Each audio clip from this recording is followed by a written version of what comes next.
राज्यभरामध्ये कैद्यांना पुरवण्यात येत असलेल्या आहाराच्या संदर्भामध्ये आहार खरेदीमध्ये 500 कोटी रुपयाच्या आसपास घोटाळा झाल्याची एक वृत्तपत्रात बातमी वाचण्यात आली आणि या बातमीचा पाठपुरावा करत असताना माझ्या असं लक्षात आलं, त्या बातमीमध्ये हेही म्हटलेलं आहे की यामध्ये जळगावचे ठेकेदार आहेत काही आणि त्या ठेकेदारांना एका जळगावच्या मंत्र्याचा आशीर्वाद आहे, मंत्र्याच्या सहकार्यानं सगळा घोटाळा झाला असं त्या बातमीमध्ये म्हटलेलं आहे.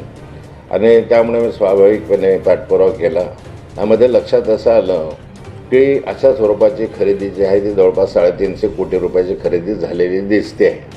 आणि या 350 कोटी रुपयाच्या खरेदीमध्ये अनेक ठेकेदारांनी भाग घेतला, पण त्या ठेकेदारांनी या ठिकाणी जे ठेकेदार आहेत जळगावसहित या ठेकेदारांनी एकत्रित काय म्हणतात त्याला 5-6 लोकांनी एकत्रित अशा स्वरूपाचं एक हे केलं, सर्कल तयार केलं आणि त्यांनी ते खरेदी केले. आहार अत्यंत निकृष्ट दर्जाचा आजही दिला जातो अशा स्वरूपाचं कैद्यांना विचारणा केली असता मला लक्षात आलं. मुळामध्ये या संदर्भामध्ये कैदी जो आहे 1 महिन्यापूर्वी सुटून आला, तो माझ्या अत्यंत जवळचा नातेवाईक आहे आणि त्याला मी स्वतः बोलून खात्री केल्यानंतर लक्षात असं आलं की जनावरंसुद्धा खाणार नाही अशा स्वरूपाचा आहार हा कारागृहामध्ये कैद्यांना दिला जातो आणि एवढा मोठ्या प्रमाणावर कैद्यांसाठी खर्च केला जातो, परंतु प्रत्यक्ष त्या ठिकाणी निकृष्ट अन्न दिलं जातं.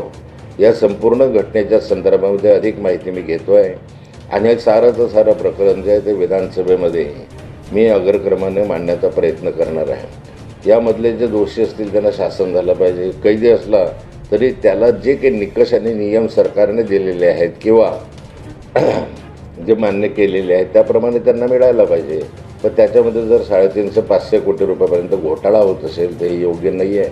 अनेकांचे राजकीय आशीर्वाद याला असू शकतात, सरकारच्यामधलेच कोणी मंत्री याला पाठीशी घालू शकतात आणि त्यामुळे या घोटाळ्याचा पाठपुरावा मी करणार आहे.